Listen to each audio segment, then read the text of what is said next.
Hello dear warriors. So first midterm examination ரொம்ப எதிர்பார்க்காத அளவுக்கு கிட்ட வந்த மாதிரி இருக்கு. ஆரம்பத்துல வந்து 600 out of 600 வாங்கணும் அப்படின்னு சொல்லிட்டு நம்ம ஒரு ஃபயரோட இருந்தோம். பட் எக்ஸாம் கிட்ட வர இல்ல மேம், எதுவுமே படிச்ச மாதிரியே இல்ல. படிச்சதும் எனக்கு மறந்த மாதிரி இருக்கு. கான்பிடன்ஸ் ரொம்ப கம்மியா இருக்கு. ஐயோ பாஸ் ஆகலாமே தெரியல. இப்படின்னா நிறைய பேர் வந்து புலம்ப ஆரம்பிச்சிட்டீங்க, நிறைய பேர் கம்ப்ளைண்ட் பண்ண ஆரம்பிச்சிட்டீங்க. பட் இந்த வீடியோல for biomax students, computer science, commerce உங்க எல்லாருக்குமே ஒரு important message நான் வச்சிருக்கேன். சோ இந்த வீடியோவை கம்ப்ளீட்டா பாருங்க, அனலைஸ் பண்ணுங்க. ஒன்னும் கெட்டு போகல, இன்னும் நம்ம கையில டைம் இருக்கு. இந்த ஃபர்ஸ்ட் மிட் டர்ம் எக்ஸாமினேஷனுக்கு எப்படி பிளான் பண்ணி நம்ம கரெக்டா படிச்சோம் அப்படின்னா நம்ம படிக்க போறது பப்ளிக் எக்ஸாம் வரைக்கும் நமக்கு ஹெல்ப்ஃபுல்லா இருக்கும் அப்படிங்கறத தான் நம்ம இப்போ பார்க்க போறோம். அது எல்லாத்துக்கும் முன்னாடி ஜென்ரலா ஸ்டூடெண்ட்ஸ் பண்ற மேஜர் தப்பு என்னன்னு அண்ட் நீங்க என்னென்ன கோத்ரூ பண்ணிட்டு இருக்கீங்க, உங்களுடைய சீனியர் பேட்ச் இந்த ஃபர்ஸ்ட் மிட் டர்ம் டைம்ல என்னெல்லாம் வந்து மிஸ்டேக்ஸ் பண்ணாங்க, அதனால மார்க் லூஸ் பண்ணாங்க அப்படிங்கறத நான் இப்போ ஷேர் பண்ண விரும்புறேன். பிகாஸ் நீங்க யாரும் அந்த மிஸ்டேக்ஸை ரிப்பீட் பண்ணவே கூடாது. So listen properly.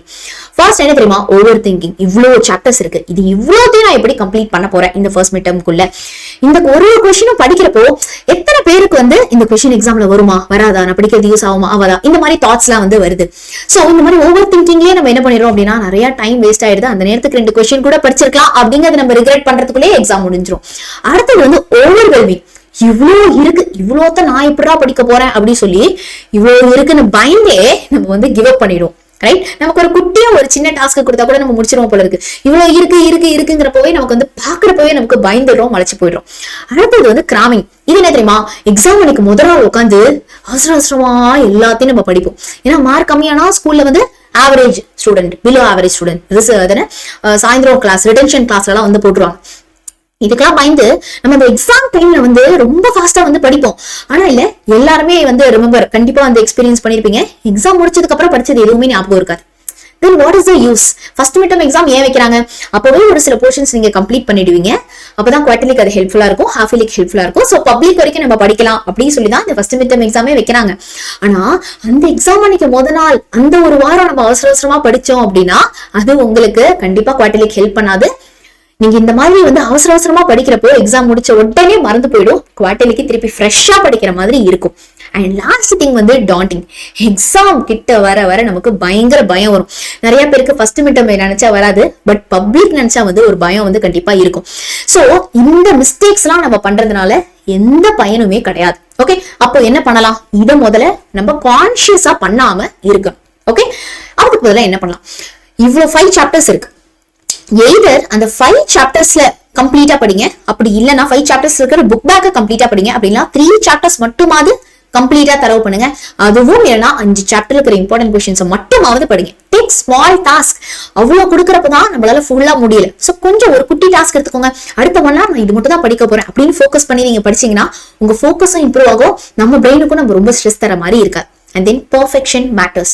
நம்ம எவ்வளவு படிக்கிறோம் அப்படிங்கிறது இம்பார்ட்டன்ட் இல்ல, படிக்கிறத தெளிவா படிக்கிறோமா, படிக்கிறத நம்ம ஞாபகம் வச்சுப்போமா அப்படிங்கறதா இம்பார்ட்டன்ட். சோ ஒரு வாட்டி படிக்கிறதையே இன்னும் 2-3 டைம் நீங்க வந்து ரிவைஸ் பண்ணுங்க. ஏன்னா நீங்க ஒரு சாப்டர் இந்த மிட் டர்ம்க்கு தரவு பண்றீங்கன்னா கூட வச்சுக்கலாமே, அந்த ஒரு சாப்டரை ரிவைஸ் பண்ணா மட்டும் போதும், அந்த லெவலுக்கு தரவு பண்ணிடுங்க. சோ பப்ளிக் வரைக்கும் அதை நீங்க திருப்பி படிக்க வேண்டாம்.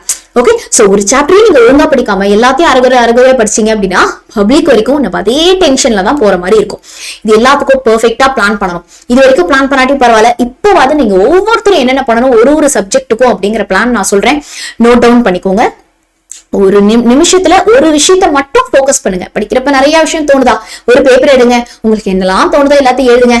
அவனை வந்து பாத்துக்கிறேன் அப்படின்னு அதை நவுத்தி வச்சிருங்க, ஃபோக்கஸ் பண்ண ஆரம்பிங்க. சரியா? சோ 20 மினிட்ஸ் படிங்க, 10 மினிட்ஸ் டேக் அ பிரேக், அதுக்கப்புறம் ஒரு 20 மினிட்ஸ் படிங்க. சரியா? எனக்கு இதுல எந்தெந்த மிஸ்டேக்ஸ் எல்லாம் நீங்க எக்ஸ்பீரியன்ஸ் பண்ணிருக்கீங்க, எதெல்லாம் நீங்க பண்ணிட்டு இருக்கீங்க, எதெல்லாம் பண்ண மாட்டீங்க அப்படிங்கறத கண்டிப்பா let me know. Okay, so இப்போ இந்த 12th ஸ்டாண்டர்ட் ஜர்னி எப்படி தெரியுமா இருக்கும்? உங்க ஃப்ரெண்ட்ஸே வந்து நான் படிச்சிட்டேன்பாங்க, சாரி படிக்கலம்பாங்க, பட் அவங்க வந்து படிச்சிருப்பாங்க. ஓகே, நிறைய பேர் வந்து இல்ல, இதெல்லாம் படிக்காது, இதெல்லாம் வராது, மிட் டர்ம் தானே பாத்துக்கலாம் விடு, பப்ளிக் தான் இம்பார்ட்டன்ட் இப்படிலாம் சொல்லி நம்மள வந்து இல்ல நம்ம ஃப்ரெண்ட் மாதிரியே வந்து நம்மள வந்து டிமோட்டிவேட்லாம் வந்து பண்ணுவாங்க. சரியா? நான் சொல்றது இது வந்து ரியாலிட்டி. எப்பவுமே ஸ்கூலுடைய கடைசி வருஷம் இருக்கு இல்லையா, அப்போ வந்து நம்ம நிறைய பீப்புளோட ரியல் ஃபேஸஸ் தெரியும். அதே மாதிரி காலேஜோடைய கடைசி இயர்லயும் வந்து அது வரைக்கும் ஃப்ரெண்ட்ஸா இருப்பாங்க, பட் கடைசி இயர் பிளேஸ்மெண்ட் அப்படி இப்படி வரப்போ அவங்களுக்கு அவங்க லைஃப் தான் இம்பார்ட்டன்ட், அவங்க மார்க் தான் இம்பார்ட்டன்ட். ஏன் அப்படின்னா இந்த பப்ளிக் எக்ஸாமுடைய மார்க் தான் உங்களுடைய காலேஜ் சீட் எல்லாம் டிட்டர்மைன் பண்ண போகுது. ஸோ நம்மள புல் டவுன் பண்றதுக்கு சுத்தி முத்தி நிறைய டிஸ்ட்ராக்ஷன்ஸ் இருந்துட்டே தான் இருக்கும். ஆனா அதெல்லாம் நினைச்சு இப்போ ஃபீல் பண்ணாதீங்க, சரியா? அதெல்லாம் நினைச்சு ஃபீல் பண்ண வேண்டிய நேரம் இது கிடையாது. உங்க லைஃபுக்கு நீங்க தான் பொறுப்பெடுத்துக்கணும். நீங்க பொறுப்பெடுத்துக்காம யாரு பொறுப்பெடுத்துக்க போறாங்க? பொறுப்பெடுத்துக்கிறதுனா என்னமா அப்படின்னா, யாரோ உங்களை வந்து படி இது பண்ணு அது பண்ணு அப்படின்னு சொல்லணும்னு வச்சுக்காதீங்க. யாராவது நம்மள வேலை சொல்லிட்டே இருந்தா நமக்கு பிடிக்கவே பிடிக்காது, நம்ம அந்த வேலையை பண்ணவே மாட்டோம் இல்லையா? சோ நீங்களே உங்களுக்கு பொறுப்பெடுத்துக்கோங்க. அடுத்த வருஷம் பாத்தீங்கன்னா you'll be called as adults இல்லையா? சோ நம்ம லைஃபுக்கு நம்ம என்னவா இந்த வேர்ல்டுக்கு தெரியப்படணும் அப்படிங்கிறதுக்கு நீங்க ரெஸ்பான்சிபிலிட்டி எடுத்துக்கோங்க. சோ இந்த வீடியோ ஸ்டார்ட் பண்றதுக்கு முன்னாடி important message. I will be responsible for my life. N life சூப்பரா வந்தாலும் சரி, என் லைஃப் நாசமா போனாலும் சரி, நான் அதுக்கு ரெஸ்பான்சிபிளா இருப்பேன், நான் அதுக்கான நெசசரி ஸ்டெப் எடுப்பேன் அப்படின்னு நம்ம மத்தவங்களை கம்ப்ளைண்ட் பண்றதுனாலயும் கம்பேர் பண்றதுனாலும் எந்தவித பயனும் இல்ல. உங்களை நீங்க ஒர்க் பண்ண ஆரம்பிங்க, அப்பதான் நம்ம லைஃப்ல நம்ம முன்னேறவே முடியும், சரியா? Okay, super. டக்குன்னு இதை வந்து கமெண்ட் பண்ணுங்க. Will go into the video quickly, திட்டாதீங்க. சோ தமிழ்ல நமக்கு 2 இயல் இருக்கு. ஃபர்ஸ்ட் எடுத்தோன்னே மனப்பாட பகுதியிலிருந்து ஸ்டார்ட் பண்ணுங்க. மனப்பாட பகுதியெல்லாம் பக்காவா படிங்க. ஆசிரியர் பேர்லாம் நிறைய வாட்டி வந்து எழுதி பாருங்க. நேரம் எடுத்தோன்னு நெடுவினா நினைச்சு பயப்படக்கூடாது. ஃபர்ஸ்ட் 1 மார்க்லாம் படிச்சிருங்க. குருவினா, அதுக்கப்புறம் சிறுவினா, அதுக்கப்புறம் நெடுவினா, சரியா? சோ மனப்பாட பகுதியை முதல்ல போக்கஸ் பண்ணுங்க. எக்ஸாம் அன்னைக்கு முத நாள்லாம் மனப்பாட பகுதி படிச்சா மண்டையில ஏறாது. சோ ஸ்டார்டிங்கே படிச்சு வச்சிருங்க. Coming to the English. இங்கிலீஷ்ல நமக்கு ப்ரோஸ், கிளாசரி, ஆண்டனம்ஸ் இது எல்லாமே வந்து இருக்கு, சரியா? சோ இந்த ப்ரோஸ் அண்ட் போயம்ல இருக்கிற 2 and 3 மார்க்ஸ் இப்போ போக்கஸ் பண்ணுங்க. ஒகாபுலரியை கொஞ்சம் அதிகமா போக்கஸ் பண்ணுங்க. ஏன்னா ஒகாபுலரிக்கு நீங்க இப்ப படிக்கிறது உங்களுக்கு வேஸ்டே ஆகாது. அதேதான் உங்களுக்கு குவார்டர்லி பப்ளிக் வரைக்கும் வந்து வரப்போகுது. சோ அந்த ஒகாபுலரியை கொஞ்சம் எக்ஸ்ட்ரா போக்கஸ் பண்ணுங்க. அதே மாதிரி 2 மார்க்ல இருக்கிற கிராமர், சரியா? சோ 2 மார்க் கிராமர் அண்ட் வொகாபுலரிக்கு கொஞ்சம் ஹையர் ஃபோக்கஸ் கொடுத்து நீங்க படிங்க. இது எல்லாத்தையும் முடிச்சிட்டு லாஸ்டா பாத்துக்கோங்க இந்த நோட்டீஸ் ரைட்டிங், சம்மரி ரைட்டிங்லாம், சரியா? அத பத்தி இப்போ ஒரி பண்ணாதீங்க. எப்பயுமே ஆர்டர் ஆஃப் என்ன ஆர்டர்ல நம்ம படிக்கிறோம் அப்படிங்கிறது இம்பார்ட்டன்ட், சரியா? இப்போ நம்மளுடைய இந்த சப்ஜெக்ட்ஸ்க்கு வரும், அதாவது cut off based subjects maths. நிறைய பேர் பயப்படுறீங்க. ஃபர்ஸ்ட் 3 சாப்டர்ஸ் நமக்கு இருக்கு. சோ இந்த 3 சாப்டர்ஸ கம்ப்ளீட் பண்ணணும் ஐடியல். பட் முடியலன்னா ஒரு 2 சாப்டர்ஸ் மட்டும் தரவா படிங்க. 3rd சாப்டர் மறந்துடுங்க. 2 சாப்டர்ஸ தரவா படிங்க, ரொம்ப ரொம்ப தரவா படிங்க. அதுல இருக்கிற எல்லா கொஸ்டின்ஸையும் படிங்க. இல்ல மேம் எனக்கு 2 சாப்டர் கம்ப்ளீட் பண்றதுலாம் ரொம்ப கஷ்டம், ஏன்னா அதை படிச்சாலே 85 மார்க் மேல வாங்கிடலாம் நீங்க 100க்கு. அதான் ட்ரூத். இல்ல எனக்கு 2 சாப்டர் எனக்கு கஷ்டமா இருக்குன்னா சாப்டர் 1, 2, 3 இது 3த்திலயும் இருக்கிற இம்பார்ட்டன்ட் கொஸ்டின் வீடியோ ஆல்ரெடி நாங்க போட்டிருக்கோம். அது இந்த வீடியோ கீழே ஃபர்ஸ்ட் கமெண்ட்ல நான் பின் பண்ணிருக்கேன். அதை நீங்க போயிட்டு பாருங்க, சரியா? சோ அந்த இம்பார்ட்டன்ட் கொஸ்டின்ஸ் படிக்கிறீங்கன்னா எல்லா சாப்டருக்கும் படிக்கணும், சரியா? இம்பார்ட்டன்ட் கொஸ்டின் படிச்சு எல்லா சாப்டருக்கும் படிங்க. இல்ல கம்ப்ளீட்டா படிக்கிறீங்கன்னா 2 சாப்டர் மட்டும் ஃபோக்கஸ் பண்ணுங்க. படிக்கவே தோணலனா புக் பேக் 1 மார்க்ல இருந்து ஸ்டார்ட் பண்ணுங்க, சரியா? அது உங்களுக்கு எப்பயுமே ஒரு கான்ஃபிடன்ஸ் வந்து பூஸ்ட் அப் பண்ணும். சாப்டர் 1 படிங்க, அதுக்கப்புறம் சாப்டர் 2 படிங்க, சரியா? சூப்பர். இப்போ coming to the physics. First chapter எலக்ட்ரோஸ்டாட்டிக்ஸே ரொம்ப பெருசா இருக்கு, ஃபீல் பண்றீங்க, கரெக்ட் தான்? சோ 3 சாப்டர் இருக்கு. புக் பேக் 1 மார்க்க ஃபோக்கஸ் செய்யவும். 1 மார்க் முடிச்சதுக்கு அப்புறம் புக் பேக்ல இருக்கிறத மட்டுமாவது தரவு பண்ணுங்க இந்த மிட் டர்ம் எக்ஸாமினேஷன்ஸ், சரியா?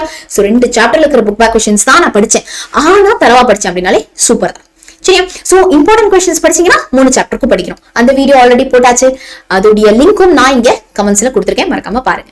கமிங் டு தி கெமிஸ்ட்ரி, நம்ம சப்ஜெக்ட். சோ கெமிஸ்ட்ரியில நிறைய சாப்டர்ஸ் இருக்கு, 1, 2, 6, 7, 11. ஓகே, சோ இதுலயும் அதேதான். 5 சாப்டர் படிக்கிறீங்கன்னா 5 சாப்டர்ல இருக்கிற புக் பேக்கும் எதிர் கம்ப்ளீட் பண்ணுங்க. இல்ல மேம் 5 சாப்டர்லாம் முடியாதுன்னா 3 சாப்டர் மட்டுமாவது book back and book in சைட்ல இருக்கிற ப்ரீவியஸ் இயர்ல என்னெல்லாம் கேட்டிருக்காங்க புக் இன் சைட் கொஸ்டின் அதை மட்டுமாவது கம்பேர் பண்ணுங்க, அதாவது அதை மட்டுமாவது ப்ரிப்பேர் பண்ணுங்க.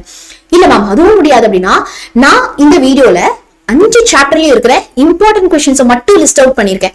அப்ப நீங்க இம்பார்ட்டன்ட் கொஸ்டின்ஸ் மட்டும் படிக்கிறீங்கன்னா இந்த 5 சாப்டருக்கும் வந்து படிக்கணும், சரியா? So choose your battles. ஒரே நேரத்துல எல்லாத்தையும் பண்ணணும்னு நினைக்காதீங்க. Okay, focus 1 at a time. அதை தெளிவா முடிங்க, அதை நல்லா படிங்க, போதும், சரியா?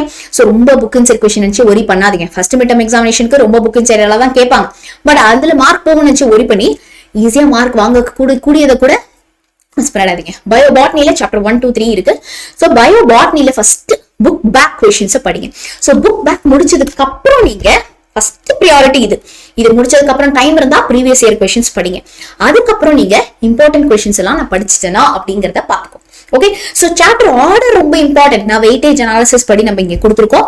சோ ஃபர்ஸ்ட் சாப்டர் 1 முடிங்க, அப்புறம் 3 முடிங்க, அதுக்கப்புறம் 2 பாருங்க, சரியா?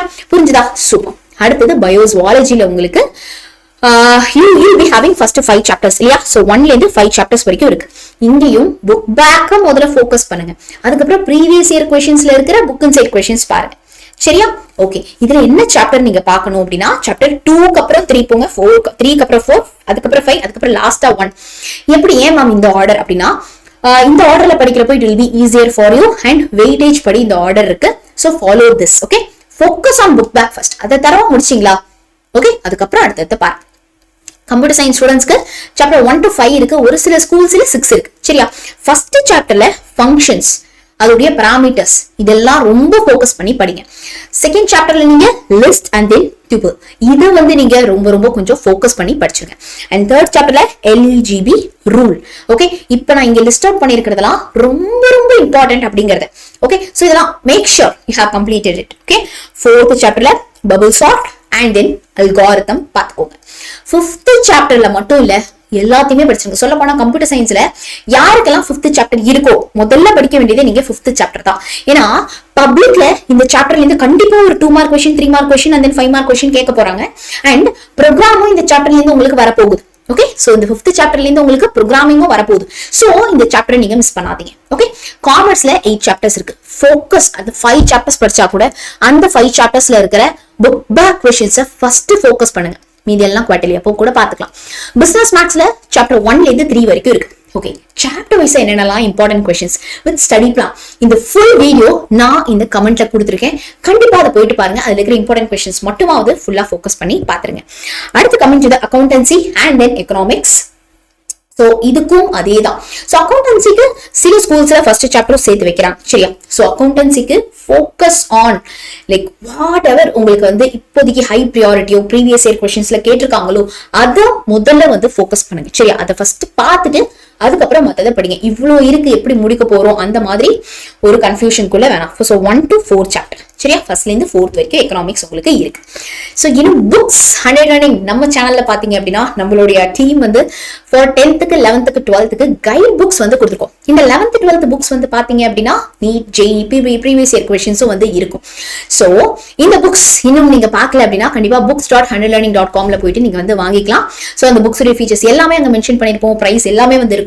So if you haven't known about that பத்தி தெரியல அப்படின்னா கண்டிப்பா நீங்க போயிட்டு செக் அவுட் பண்ணி பாருங்க. So I want you to be responsible for your life. கண்டிப்பா உங்களுடைய லைஃப்கான பொறுப்பை நீங்க எல்லாருமே எடுத்துக்கோங்க. இந்த செகண்ட் எடுத்துக்கோங்க. அதுக்கு இந்த கமெண்ட் கண்டிப்பா லீவ் பண்ணுங்க. ஏன்னா கமெண்ட் போடுறப்பதான் நமக்கே பண்ணணும் அப்படின்னு சொல்லி ஒரு உத்வேகம் உள்ளேந்து வரும். So I'll be responsible for my life, ma'am. இப்போ படிக்க ஆரம்பிக்கிறேன் அப்படின்னு எனக்கு கண்டிப்பா வந்து கமெண்ட் போடுங்க. இம்பார்ட்டன்ட் கொஸ்டின் வீடியோ கமெண்ட் எல்லாமே நான் பின் பண்ணிருக்கேன்.